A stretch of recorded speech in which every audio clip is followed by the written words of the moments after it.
Olá, seja bem-vindo ao React do podcast Inclusão Cultural, Eu Também Tô Nessa.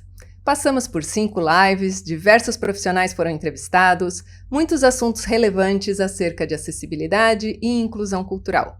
Hoje vamos rever alguns dos momentos marcantes deste projeto, que é uma realização do governo de Santa Catarina por meio da Fundação Catarinense de Cultura, com recursos do governo federal e da Lei Paulo Gustavo.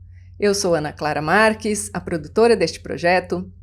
Sou uma mulher branca, tenho 1,65 m, cabelos castanhos escuro curtos, olhos verdes, uso óculos de armação de acrílico nas cores bege e branco e hoje estou vestindo uma bata em tons de lilás, roxo e branco, calça jeans azul clara e sandália. No dia 4 de março, nosso tema foi acessibilidade em Libras. E houveram alguns momentos muito interessantes. Venha cá comigo. Como é que você sabe, Ali, que ele vai estar lá na aula? É porque eu vou estar lá, mãezinha, e eu falo Libras. Por isso que ele veio me procurar. Não porque eu sou melhor que a mãe dele, ou porque eu sei Libras e ele queria desabafar. Ele estava muito nervoso, ele não conseguia conversar com a mãe, então ele fugiu de casa. Já imaginou se você não tivesse ninguém que te escutasse? Ninguém com quem conversar? Se você não conseguisse falar com seus pais, seus irmãos, seus amigos sobre suas emoções, alegrias, sentimentos, seus medos, as coisas que você quer fazer. Não consegue falar com ninguém porque ninguém fala Libras? É sobre isso, esse trecho que a gente acabou de ver. A importância da família falar Libras com o deficiente auditivo. E aí a gente já extrapola isso para entender que na escola também seria interessante que as pessoas que escutam tivessem um básico, um mínimo, né, para conseguir se comunicar com o deficiente auditivo, para que ele possa se integrar de maneira mais profunda, né, mais à vontade. Vamos ver, tem mais um trecho interessante. Ali, explica pra gente por que quando um evento vai acontecer, ele é de 1 hora, eu contrato um intérprete, e quando ele é de mais de 1 hora, eu preciso contratar 2 intérpretes do começo ao fim. Não assim, a primeira hora vem um e a segunda hora vem outro. Já vem os 2 logo de uma vez e fica lá o tempo todo até acabar. Isso, faz parte do nosso código de ética isso, tá, Ana? Por quê? Cientificamente provado, clinicamente, que o cérebro humano não consegue fazer mais de 40 minutos no máximo, como você falou, máximo do máximo é 1 hora. Mas a gente demanda 40 minutos em diante, um segundo intérprete para revezamento, Ana. Neste momento, o assunto já era outro. Estávamos falando sobre a questão dos profissionais de Libras nos eventos culturais. E foi muito interessante para mim entender que a razão de ter que contratar 2 intérpretes é a capacidade cerebral de conseguir realizar a compreensão, né, a audição do que está sendo falado em português e simultaneamente traduzir para Libras. E aí vice-versa, né? Ouvir o que o surdo está falando em Libras e traduzir para o português. Em que isso demanda muito do cérebro, por isso a necessidade de haver a troca de profissionais com frequência. Só que aí, para as pessoas que são produtoras culturais, tem uma pegadinha nessa coisa, que é a questão orçamentária. Porque quando você contrata um intérprete por 1 hora, você paga aquele X, né? 1 hora. Quando você tem que contratar por 2 horas 2 intérpretes, você vai pagar 2x pela primeira hora e 2x pela segunda hora, ou seja, 4. Então, quadruplica o orçamento. Isso é uma das razões por que os projetos culturais não têm Libras na programação inteira durante todos os dias do evento. É uma questão orçamentária. Vamos ver mais um trecho dessa live. É pessoas, né, que amam a Libras, sonham ser intérprete, mas só fazem cursos básicos. Intermediário, avançado é legal? É o início? Sim, é o início. Não é só isso que forma esse profissional. Então, você tem que iniciar, sim, com o curso básico de Libras, intermediário, avançado. Quando você sentir que você tem fluência na língua, aí você faz um curso de tradução e interpretação, que é outra coisa, Ana. Aqui, a Alessandra nos fala sobre uma coisa que vai estar ligada à ética profissional do intérprete de Libras, que é ele entender que capacitação, formação em interpretação em Libras é algo contínuo, vai acontecer durante toda a vida, começando pelo básico, indo aprofundando a sua formação. Existe até a possibilidade de faculdade, de especialização, de mestrado em Libras, mas o importante é unir o estudo com a prática e se aprimorar sempre. Então, é muito importante encontrarmos profissionais que se preocupem com a qualidade do resultado do seu trabalho. Fica a dica, produtores, quando forem contratar, deem uma pesquisada nos trabalhos anteriores e no estudo, na formação que o seu intérprete de Libras tem, para garantir que o seu projeto saia com alta qualidade. Foram os 3 momentos que eu considerei mais relevantes do dia 4. Vamos dar uma olhadinha o que aconteceu no dia 11? Nada sobre nós sem nós. Fixem bem essa frase. Então, todo o trabalho que nós realizamos de audiodescrição, nós trabalhamos sim. Pode ser até 2 roteiristas, mas vai ter que ter uma pessoa com deficiência visual obrigatoriamente, por norma, e quem não faz isso está fazendo um trabalho irresponsável e talvez não possamos nem considerar como serviço de audiodescrição. É isso mesmo. Sabe que eu também, quando fui contratar pela primeira vez o serviço de audiodescrição, eu não sabia que se contrata uma dupla, que tem uma pessoa que é o roteirista, que é a pessoa que enxerga, e um consultor, que é a pessoa com deficiência visual. Hoje, eu considero isso óbvio, porque é óbvio que precisa ter alguém que seja o crivo de qualidade, que demonstre, não, realmente, com este texto, consigo montar a imagem na minha cabeça e absorver este momento, essa peça, este produto cultural de forma integral. E muitas vezes a audiodescrição nem está se referindo à cultura, está se referindo a notícias, a palestras, a eventos corporativos. São muitos momentos diferentes, mas o importante é conseguir construir na cabeça da pessoa com deficiência a imagem completa, tanto dos dados objetivos quanto das informações simbólicas. Por isso eu achei legal trazer esse momento aqui para vocês. Tem um outro ponto interessante que aconteceu no dia 11. Vem comigo. Mas a formação de público. Então, eu tenho um histórico muito importante lá na SIC, que é um lugar que eu adoro, que é parte da minha formação, né, como psicóloga lá, e nesse contato com o público com deficiência visual. Devo muito à SIC, todo o conhecimento que lá dentro eu construí. E eu vi o quanto que era importante, muitas vezes, o produtor cultural se aproximar das entidades de atendimento. Porque ali dentro vai acontecer, às vezes, uma primeira oportunidade de contato com a arte, com a cultura, com exposição, com uma peça teatral, uma apresentação musical, né? Então, ali é um espaço fecundo da gente começar a plantar a importância da arte, do acesso à arte. O público com deficiência visual, se a gente for pensar, principalmente o público que vai vir de cidades do interior ou também nas capitais, muitas vezes ele vai ter o quê? O não acesso. Esse lugar não é para mim, nunca foi, né? Então, a gente poder criar uma ponte para que essa pessoa com a deficiência visual entenda-se, sim, público, consumidor da arte, com direito a isso.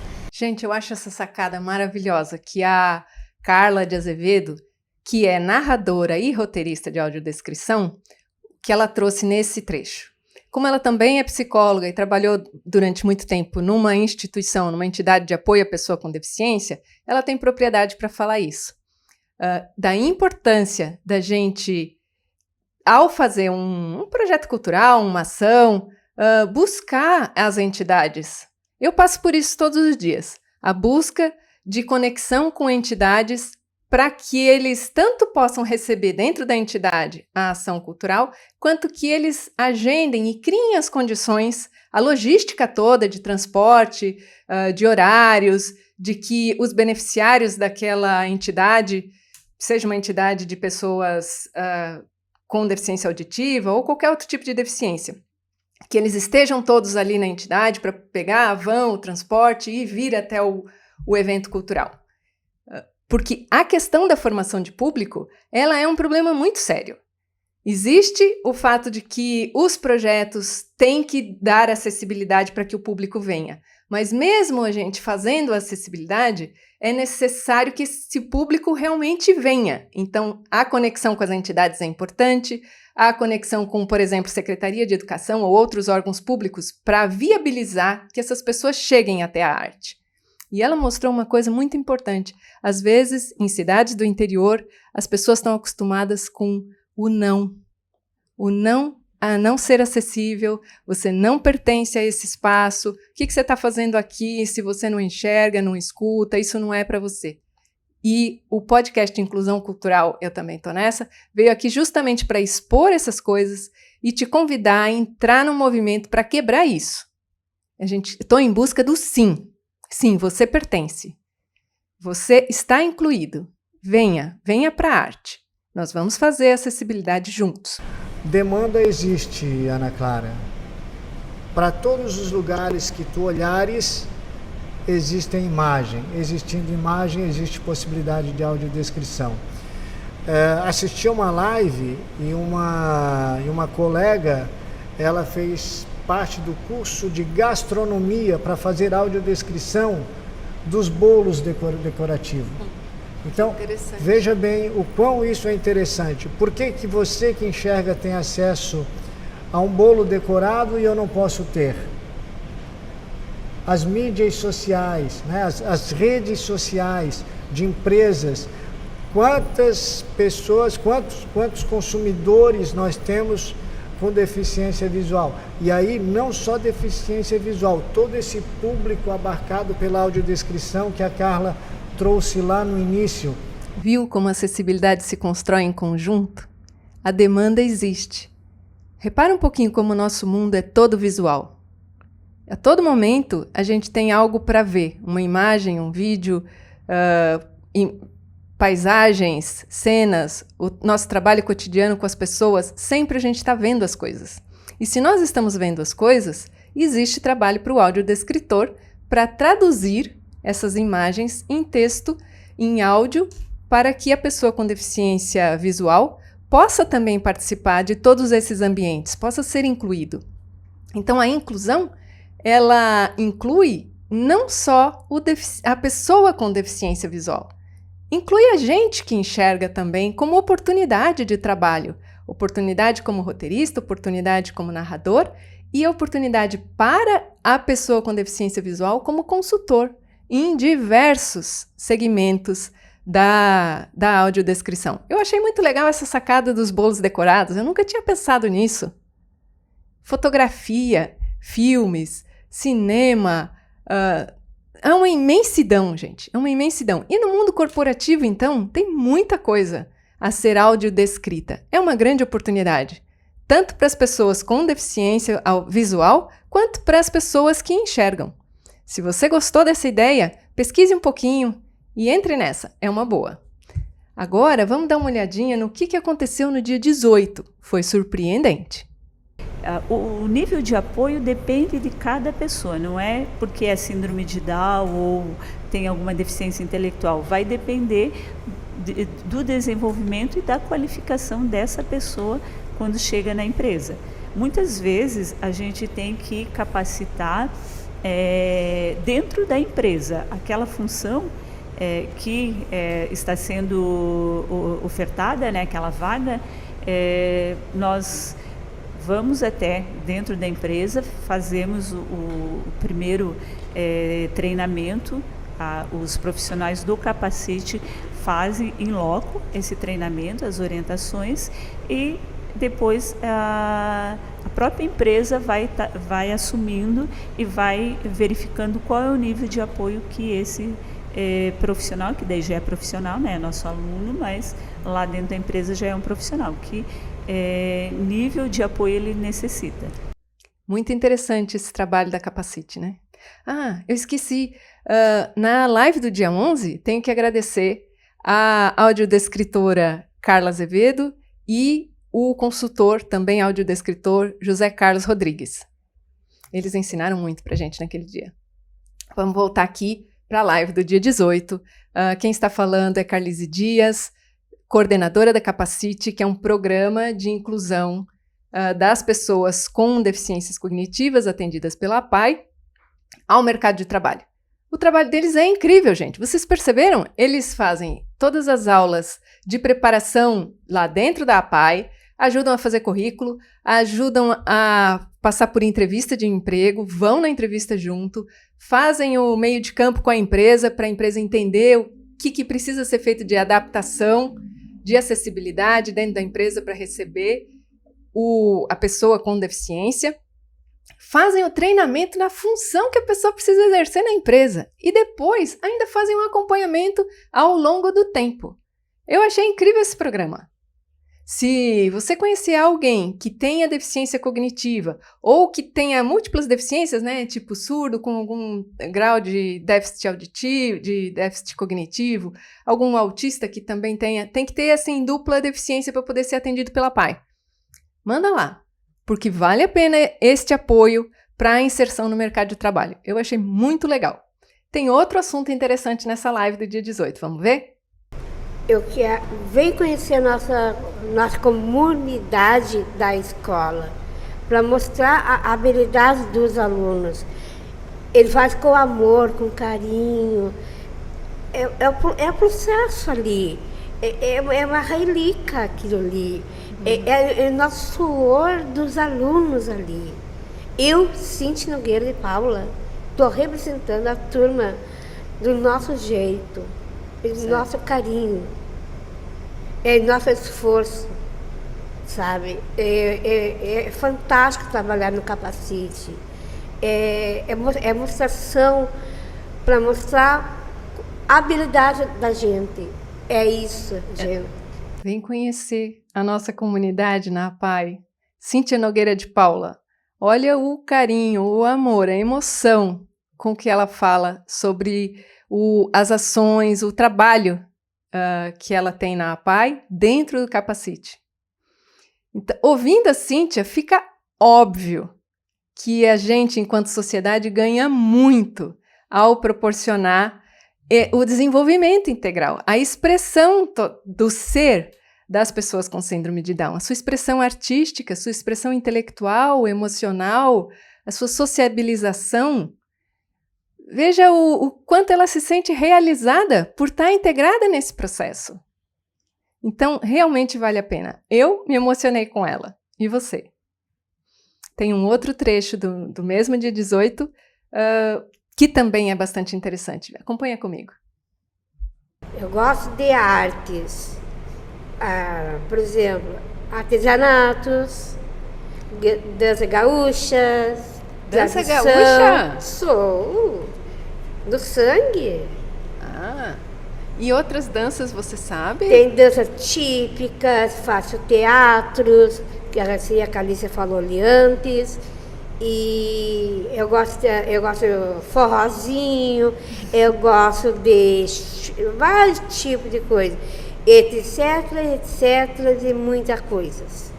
Eu ouvi você comentando alguma coisa sobre tango. Explica pra mim como é essa história. Tango é meu ponto fraco. Qual é o seu ponto fraco dentro da cultura? Qual é a arte que mexe e te vibra? Para Cíntia Nogueira de Paula, é tango. Mas apesar de tango ser o ponto fraco dela, ela também gosta de muitas coisas. Assim como eu. Assim como a maioria de nós. A gente gosta de muita coisa dentro da cultura. Então, a inclusão é isso. Todo mundo gosta de muita coisa e não é tão legal isso. A gente poder compartilhar com os conhecidos e com os desconhecidos. Com os que a gente costuma ver e com os que a gente nunca viu. Compartilhar a cultura daqui e a cultura de outros estados, de outros lugares, de outros países. Isso é acessibilidade. Inclusão. A gente proporcionar que as pessoas possam ir e se sentir parte, se sentir pertencente, sentir que ela tem direito de estar ali. É por isso que a gente está aqui. Porque para poder fazer crescer dentro de nós o aspecto simbólico, o sonho, a esperança. E achar qual é nosso ponto fraco dentro da arte. Vamos agora para o próximo dia. Foi dia 25. O que será que aconteceu lá no dia 25? Vamos dar uma olhada. Como na época que eu fui professor na UDESC, em Florianópolis, eu tive um orientando de estágio, que era o Milton, e não tinha, claro, um diagnóstico de autismo, mas eu acredito que ele... Eu adoro essa história. E ele tinha ouvido absoluto, eu te contei já, né? E assim, teve questões que a própria departamento, eu era professor colaborador lá na época, e o próprio departamento, né, fez uma reunião para discutir se ele ia poder se formar ou não, porque o estágio tinha que ser o último estágio, né? Porque tinham 4 semestres de estágio, o último ele teria que fazer sozinho. E assim, na época a gente avaliou que ele não podia ir para a escola sozinho porque ele ia ter dificuldade, mas ele podia ir com uma colega dele, que era a Perla, que eles trabalhavam muito bem juntos. Aí teve toda uma discussão, se podia, se não podia, e eu como professor colaborador eu não podia nem opinar, né? Então foi assim uma coisa meio difícil assim que eu presenciei, e no fim daí, quando foi aprovado que ele podia fazer o estágio em dupla, e aí eu que orientei, porque também ninguém queria orientar, né? Então foi muito bom para mim, foi uma experiência linda e foi um dos estágios mais bonitos que eu acompanhei, assim. Realmente eles tiraram 10 em tudo, porque era fantástico o trabalho que eles faziam. E juntos, né, daí eles puderam fazer um trabalho muito bom, que eles iam para a escola e davam um show, né? Vamos dizer assim, eles preparavam realmente toda uma performance para trabalhar, e o Milton, naquela característica, ele era muito incrível, assim, porque ele era um músico muito bom para justamente performar, assumir um personagem e tal. Ele tinha toda uma característica que a companheira dele, de colega, a Pela, pôde, né? Veja aqui. Já pensou você fazer a faculdade? Está no seu último semestre, está na etapa final, e a coordenação ou vira um questionamento a respeito se você pode ou não se formar, porque você precisa de um apoio para exercer a sua autonomia. É isso que acontece com as pessoas com autismo, as pessoas que têm transtorno do espectro autista, que, de acordo com o nível, né, precisam de apoios diferentes. Esta pessoa que está sendo falada tinha ouvido universal, era um músico excepcional e precisava de um apoio para poder executar o seu trabalho. E como o professor Rodrigo Paiva diz aqui, executou com excelência. Então, eu acho que este ponto é importante para a gente pensar. Vamos ampliar um pouquinho a nossa cabeça? Será que a restrição, o não pode, não está mais dentro da cabeça das pessoas que dizem que não têm deficiência do que na cabeça das pessoas que a gente rotula como sendo pessoas com deficiência? Vamos pensar um pouquinho sobre isso? Vamos ver o que mais que o Rodrigo e a Letícia Westphal têm para falar com a gente. Isso aconteceu no dia 25 de março. Letícia tem uma escritora, não tem? Que é daqui da região? Sim, na verdade ela é, se eu não me engano, ela não é de Santa Catarina, ela mora hoje aqui, não tenho bem certeza da cidade. E ela é incrível, sou super fã, que é a Nath Souza, que ela conta muito, assim, a possibilidade de escrever os livros e contar a sua própria história, sabe? Então ela tem, se eu não me engano, 1 ou 2 livros publicados e outros que vêm em andamento, essa construção já há algum tempo. E ela é uma ativista desse espaço, né, de visibilidade da pessoa autista, né, de possibilidades, de lugar de fala. Então ela é uma pessoa incrível, muito maravilhosa. Rodrigo, o link do seu playlist já está no chat da live. Que bom. Tá? Eu queria conversar contigo agora, Letícia, sobre diagnóstico. Atualmente tem saído mais notícias a respeito de mulheres diagnosticadas com algum nível do espectro autista na fase adulta. Por que isso tem acontecido? Existe alguma dificuldade de diagnosticar as meninas enquanto crianças, na mesma idade que normalmente se identifica os meninos? Qual seria a razão de tantas mulheres estarem sendo diagnosticadas já depois de já terem uma história de vida, né? Isso.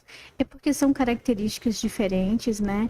Eu vejo, acho que talvez uma negligência por parte da saúde, porque se eu lembro da minha trajetória lá em 2010, eu lembro já de uma publicação da ONU em abril, quando a gente comemora, né, a conscientização do autismo. Em 2010, eles já vinham alertando sobre o diagnóstico em meninas, né? Então, assim, talvez muito tempo a ciência olhou só para características do menino, né? Hoje a gente tem números que a nossa média brasileira de diagnóstico em meninos é em torno de 3 a 4 anos e da mulher é em torno de 21 anos. Nossa. É quando as demandas sociais aumentam muito, né? Então, são características que elas são socialmente mais aceitas. As meninas são mais organizadas, elas têm uma brincadeira que é mais... ou interesses que são socialmente, né, que mais imperceptível. Então, elas gostam de ciclos de interesses, né? Então, assim, são muito especialistas em animais da floresta. Tá tudo certo, né? Então, assim, e são muito especialistas naquilo. Então, são características, o andar na ponta do pé, uma menina que se torna uma bailarina facilmente, um menino, eu vou justificar como aquele comportamento do andar na ponta do pé, né? Então, tem uma questão social também que vai se prolongando um pouquinho, que quando chega aí na adolescência já não consegue acompanhar muitos pares, tem interesses diferentes das outras meninas. Então, aí que vai se percebendo que aquela questão que eu vou flexibilizando e aceitando vai ficando muito distante, né? E aí, quando chega na questão da faculdade, onde vai aumentando as demandas, às vezes um diagnóstico que foram equivocados ao longo da história, né? Depressão é um diagnóstico muito comum, e aí você olha para a história e fala, não era depressão, já era o autismo que estava aparecendo ali, mas talvez por não ter sido tão percebido outras características, me parecia mais razoável, né, um diagnóstico de depressão, por exemplo. E, na verdade, era uma questão de socialização aí já tão difícil, né, que se parecia uma depressão. Então, nas meninas tem sim características que são diferentes, que se confundem com outras condições, é por isso que o diagnóstico tardio ainda continua acontecendo de uma maneira muito comum em mulheres. Já pensou você precisar de um certo apoio para sua autonomia? Você precisar de compreensão das pessoas da sua família, do seu ambiente, e isso só chegar na sua vida com 20, com 30, com 40 ou com 50 anos, quando você já construiu uma história, já se sentiu não pertencente, já se sentiu errada, já se sentiu que você é diferente dos outros, que você não se encaixa, que você não cabe, que você é menos. Isso é o que sentem as mulheres com autismo, que só são diagnosticadas depois de adultas. Já pensou você ter que passar pelo diagnóstico da depressão antes de se entender que o que você tem é autismo? Então, o diagnóstico tardio para a mulher é um alívio, é tirar um mundo inteiro de peso das costas, é poder ter o direito de ser o que se é poder se reorganizar, ter o direito de autorregulação, ter o direito de se expressar como você é, que as pessoas saibam, olha, eu sou normal, tenho o espectro autista em nível tal e que se manifesta na minha vida de tais maneiras, então eu preciso de respeito e de apoio neste ponto. E seguir a vida a partir daí. Eu acho que, assim, entender que eu vou criar um espaço de acessibilidade para autista, primeiro eu preciso entender as características básicas, né?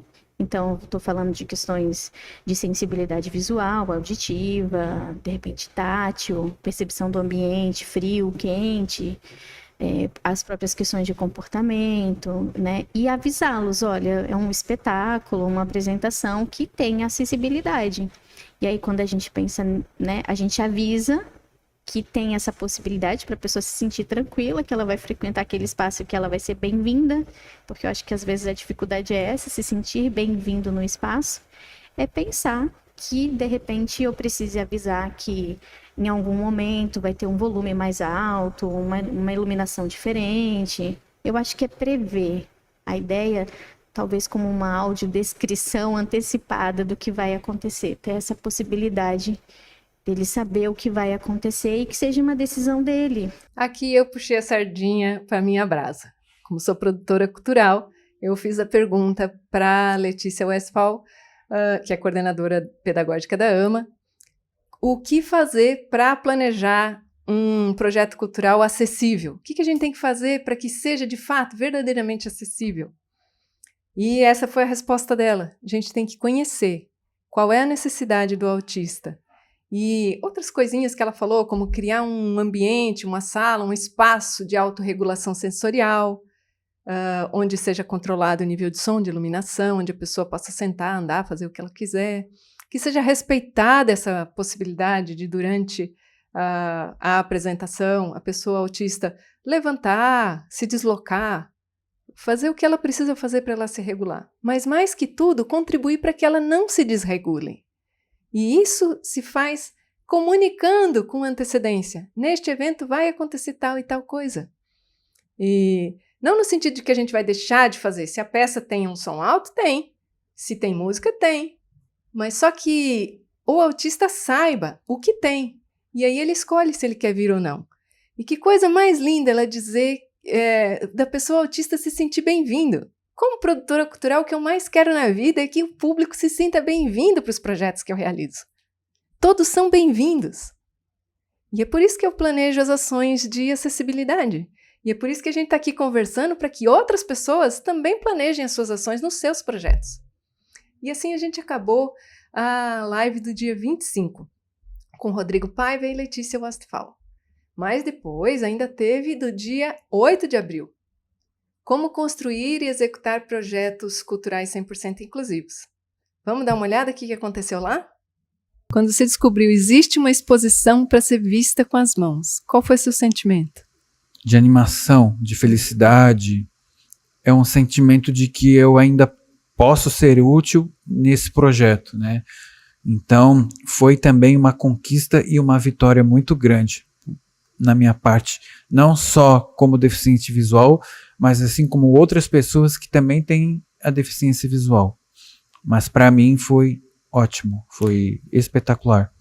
Quem está falando aqui é Renato Tenca, que está em formação, é um consultor de audiodescrição em processo de formação. E aqui ele está falando de como foi pela primeira vez quando ele se deu conta de que havia uma exposição criada para ser vista com as mãos, 100% inclusiva, pensada para a pessoa com deficiência visual. E aqui eu pus esse pedacinho justamente para a gente ver a importância, o impacto de possibilitar a arte inclusiva. Foi espetacular, resumiu tudo. Vamos ver, tem outros assuntos importantes sobre a inclusão nas artes visuais.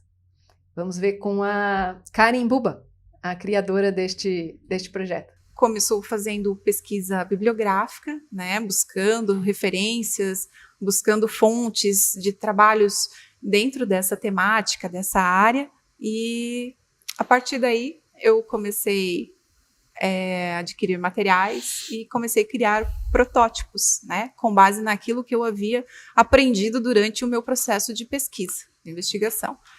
Então eu criei alguns protótipos e a gente submeteu à experimentação por pessoas com deficiência visual para saber se aquilo que eu havia estudado realmente funcionava, né? Então a gente fez uma experimentação na Advir com pessoas com deficiência visual. A Advir é a Associação de Deficientes Visuais de Itajaí Região, né? A gente conseguiu uma abertura para fazer essa experiência com as pessoas e submetemos a experimentação tanto de crianças, quanto de jovens, quanto de adultos, né? Tudo começa pela pesquisa. Se o seu trabalho cultural quer de fato ser 100% inclusivo com qualidade, é necessário aprender como fazer isso, porque a gente não nasce sabendo, né? Então eu dei o apoio de metodologia de pesquisa para a Karen e a gente construiu a pesquisa. E foi feita a experimentação, ela criou os protótipos. Os protótipos eram ambientes contextualizados, tipo uma noite na floresta, o fundo do mar, um jardim florido. E levamos esses elementos para a experimentação. E foi incrível essa experiência, gente. Foi incrível ver crianças, adultos, adolescentes com diversos níveis de deficiência visual, tocando os protótipos e dizendo se estava muito áspero, se estava muito macio, se compreendiam o elemento, sua compreensão do contexto todo. Foi uma experiência muito emocionante. Eles também ficaram extremamente felizes de que a gente dedicou tempo para criar uma pesquisa para descobrir como é a percepção tátil da pessoa com deficiência visual. Foi uma festa isso. Vamos continuar para saber um pouquinho mais o que aconteceu depois?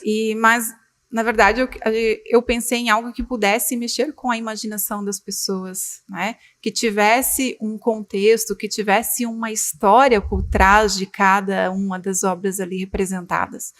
E, ao mesmo tempo, que pudesse falar da nossa cultura, né? Então, a escolha pelo tema das lendas do folclore brasileiro conseguiu unir todos esses requisitos, né, e poder criar um trabalho que, além de inclusivo, um trabalho artístico, um trabalho que também educa, né, que conta uma história, que faz parte da nossa cultura. E nós escolhemos as 5 regiões do Brasil, retratamos 2 lendas de cada região. Da região sul, o Negrinho do Pastoreio e a lenda da erva mate. Da região sudeste, escolhemos lendas urbanas, porque é a região mais urbanizada do país. A pisadeira e o bicho-papão. No centro-oeste, a gente escolheu o Saci-Pererê e o Minhocão do Pari, uma lenda lá de Cuiabá. Do nordeste, pegamos a Alamoa, que é uma lenda que só existe lá na ilha de Fernando de Noronha. E o Bumba Meu Boi, que está em todo o país.